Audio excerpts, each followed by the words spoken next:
Ehihie ọma nụ ụmụ ọdịnala Igbo. Ekene m nwoke, ekene m nwaanyị. Asị m ka chi tata bụ Orie letara anyị ndụ, letara anyị agamnihu, letara anyị udo na ọṅụ, ihe akụ na ihe enwe. Asị m anyị gbuo n'ihu ka anyị gbute ihe ọma, anyị gbuo n'azụ anyị gbute ihe ọma. Asị m ndụ mmiri ndụ azụ. Ihe anyị na-eme gaziela anyị. Bọsị Orie, bọsị Afọ, bọsị Nkwọ, bọsị Eke. Asị m ọ bịara igbu anyị gbuo onwe ya. Onye gwọrọ anyị ọgwụ ya nwụrụ. Onye ife anyị lụta nwa ya nwụrụ anwụ, anyị si ọzọ nwụọ. Asị m na anyị apụta ife, anyị edu ude. N'ụtọ anyị kwuru ya ka ọ dị tata bụ Orie dị n'Afọ na Nkwọ na Eke na Afịa na-anọ n'ụbọchị na-anọ ise. Akwa m onye nke gị, nwa ada Agbaraoma ụzọ mmiri. Abụkwa m onye mgbasa ozi ọma ọdịnala Igbo, bụrụkwa dibịa Igbo. Anyị na-agba afa miri emi, na-alụ ọrụ mmụọ dị iche iche, na-enyere ụmụ Igbo aka ịmara eziokwu n'ihe gbasara ọdịnala, maka na ọdịnala bụ ụzọ ndụ, bụrụ ụzọ eziokwu. Anyị ji ohere a na-akpọbata ụmụ Igbo, na-asị ụmụ Igbo unu na-achịta azụ n'ọdịnala Igbo. Jigodere anya gị gbuo ogigere na obodo niile ịfụrụ na-eme ọfụma, mba niile ịfụrụ na-eme ọfụma nọ n'ọdịnala ha nọsiri ike, nọ na ntọala ha ji wee mụ ha n'ihe dị na be nna ha. Mgbe ndị mbụ na ndị egede, ndị bidoro ihe gbasara ọdịnala bịara, ha na ha aka nọ. Ịbịa na anyị Igbo dị iche iche, ị na-anyị fụ na obodo dị iche iche na anyị Igbo etikposigo mmụọ dị n'obodo ha. Isigodi mmadụ kịta ya ji emeelu mmụọ dị n'obodo ya, o nwekwa ụzọ oku mmụọ dị n'obodo ya, o nwerezi ebe ọ ya eje. Maka gịnị? Na asị na ụka bịara, asị mmadụ ihe emezina gịnị, ihe emezina ọdịnala, na inyebe mmụọ ọdịnala ihe bụ mmụọ ndị nna nna ha, ndị ichie na chi gị ihe ego ọkụ mmụọ. O wee bụrụ asị ha siri anyị n'anya ọcha na-abụ. Eji m ohere a wee na-asị ụmụ Igbo, biko unu nachita n'ọdịnala Igbo. Onye ọbụla na-eme ọdịnala na-asọ nsọ ana, ọ na-ebi ogologo ndụ.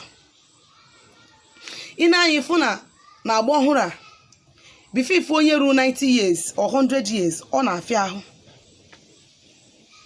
Ama m mgbe nne my mother nwụrụ, even though na mgbe ahụ n'ụka abịago, mana ịbịa mgbe anyị nwa bụ the eldest na the whole of our town, not even community anyị, the whole of our town, the eldest woman at 114 years.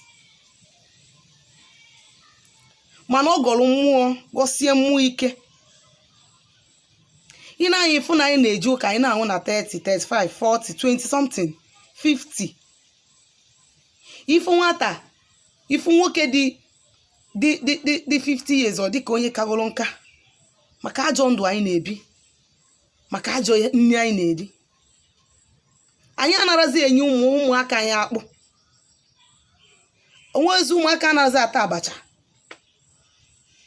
onwezi onye na-eri ọkpa, onwezi onye na-eri ofe eji wee marụ ndị Igbo, ofe akwụkwọ, ofe onugbu na ede.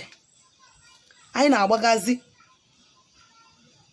na ndị oyibo dịkwa mma, maka ọ bụrụ na ọ bụrụ oyibo akaghị m ị na ebe anyị mana anụ onu m. Mana o nwere ka ọ dị bụ na anyị ji enyomiwe ihe ndị ọzọ na-eme wee tụfuzie nke anyị. Onye ọ dị point mụnwa na Chimeke ka ị na-enyomi ihe ndị ọzọ na-eme, na-amụta ihe dị mma ha na-eme.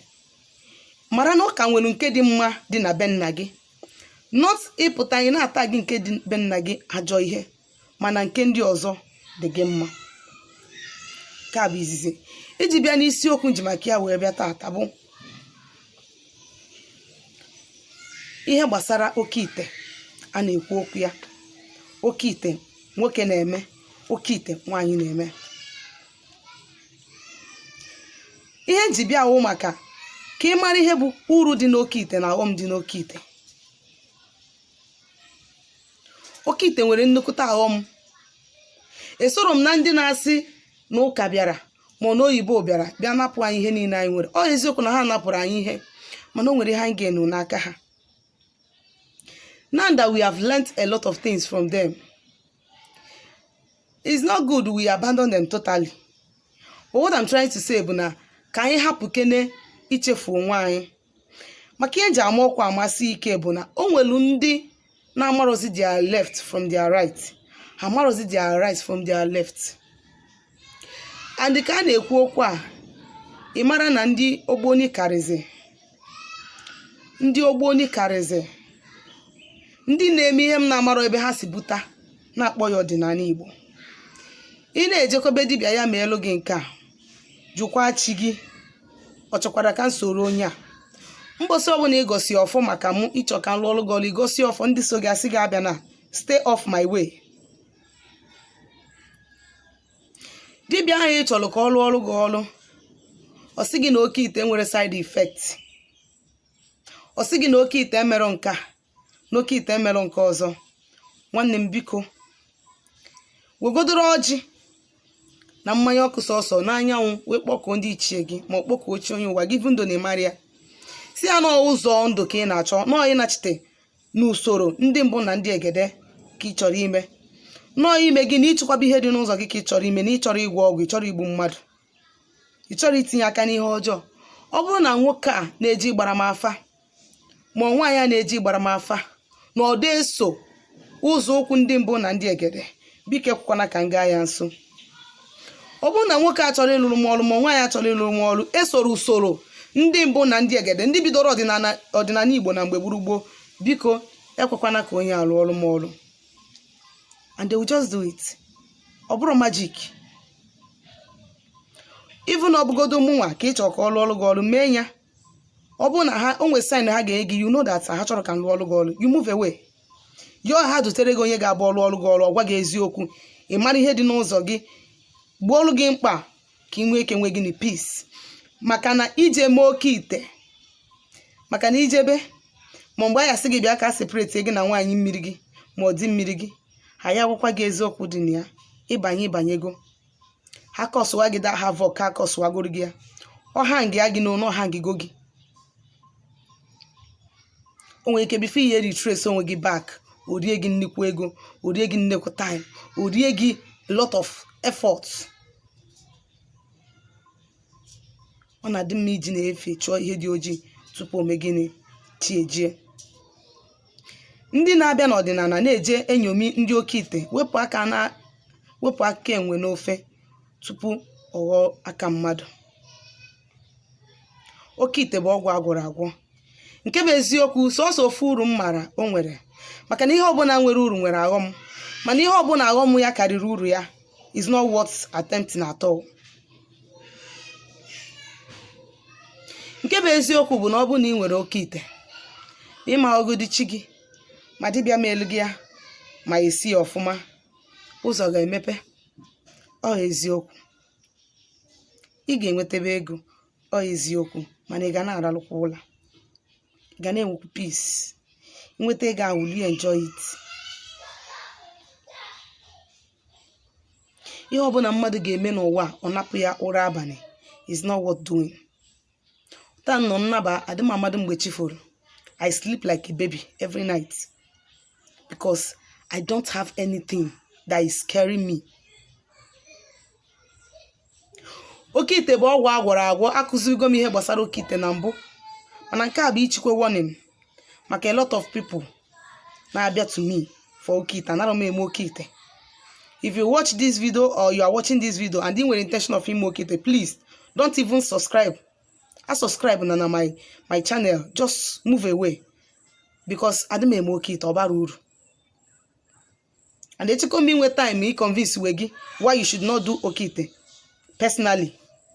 Ka ị na-ege m ntị, mara na oke ite bụ ọgwụ ego.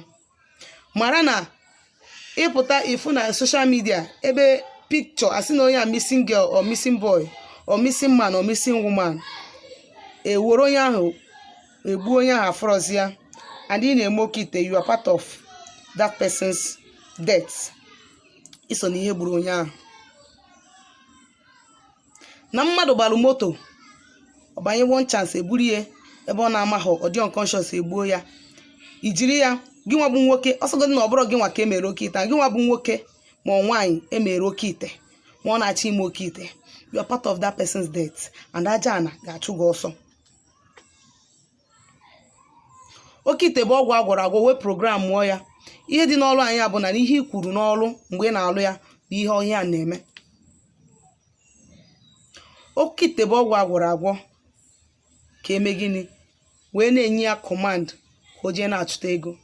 Eji paasị mmadụ eme ya, nwee nke eji obi mkpụrụ obi, nwee nke eji ala, nwee nke eji one part ụkwụ mmadụ. Ihe eji na-arụ mmadụ eme ya karị. Ọ dipendịrị ihe mmụọ si ka eweta wee lụọ nke gị. Ịmakwa na ọ paatị mmadụ, ịmakwa na onye ahụ eji wee lụọ oke ite anwa bụ gị nwa, bụ mmadụ dị ka gị, di mmadụ, nwunye mmadụ, nwa mmadụ ka ọ bụ, nne mmadụ na nna mmadụ ka iji ọsụkọtụọ like that ka i wee kpata ego ụwa. Mara amalụ, ọgba egbe na-esi na egbe ana, ogbu mgba na-esi na mma ana. Ihe onye kụrụ n'ụwa ka ọ ga-aghọrọ. Ị nwere ike ịkọ ọjị ije gbata akpụ, ịkụ ọjị iche ibu ya ibu ọjị. Ihe ị kụrụ ka ị ga-aghọrọ. Ụta esi wee were obi mmadụ onye ha gbufuru n'ike, ma nwoke nwụrụ ọnwụ ike ma nwaanyị nwụrụ ọnwụ ike, eje sọnwụ eje extract heart ya wee gwọọ ọrụ gị ọgwụ, o wee na-achụtarị gị ego. Ị na-aza eribe agwụ. Nne m anya ka m gwa gị, your day of shame is coming. Your day of death is coming. The day you will die so shamefully and disgracefully is coming. Ana na-agba ya n'ọsọ. Like ihe agwọnwụ ya n'ọgwụ. Ana mara amara, mgbe ijeje submit nwa mmadụ, ma di mmadụ, ma nne mmadụ, ma nwunye mmadụ, time will come when you need to submit that person that is very dear to you. Oke ite abụrụ ihe mmadụ na-adventure into. If you love yourself, you love your family, and you love your loved ones. O nwere ọgwụ niile mmadụ na-agwọ n'ụwa, ma n'ihe niile mbọ niile mmadụ na-agba n'ụwa ka o wee kpata ego, ma ị na-agwọ ọgwụ ka ịkpata ego, and your family will not enjoy it. It is a waste of time. Imecha ya ịpụta n'occasion ị na-spray ego, mana your mother is starving, your siblings are starving, your brothers are starving, but ị na-aza eribe agwụ. Your days are numbered on earth, and the time that our ancestors will rise up and destroy you is coming.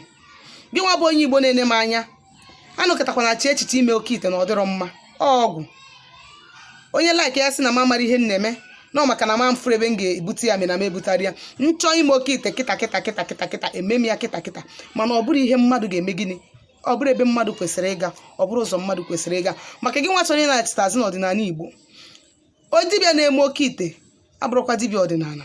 Believe it or leave it. Dibịa na-etinye aka ma na mastermind death mmadụ ka o wee kpata ego abụrụ ọdịnala ka ọ na-eme, maka na ọ na-emezi arụ ana. Ma onye ọbụla na-eme ọdịnala na-asọ nsọ ana. Ekwukwa m ka ọha m n'ọnụ. Sitekwana aka m onye nke gị Nwaada Agbaraoma ụzọ mmiri. Ọ bụrụ na o nwere ajụjụ ị nwere ịjụ gbasara ihe nkụzi taa, ma ihe ndị nna-akụzi na mbụ, ma ọ bụ ihe ọbụla gbasara ọdịnala Igbo, ma ọ na ịchọ ka agbalụ gị afa ma ọlụ ọlụ gị ọlụ, ma biko dere m meseji na my WhatsApp nọmba na 07037311663. Ngwa ka emesịa.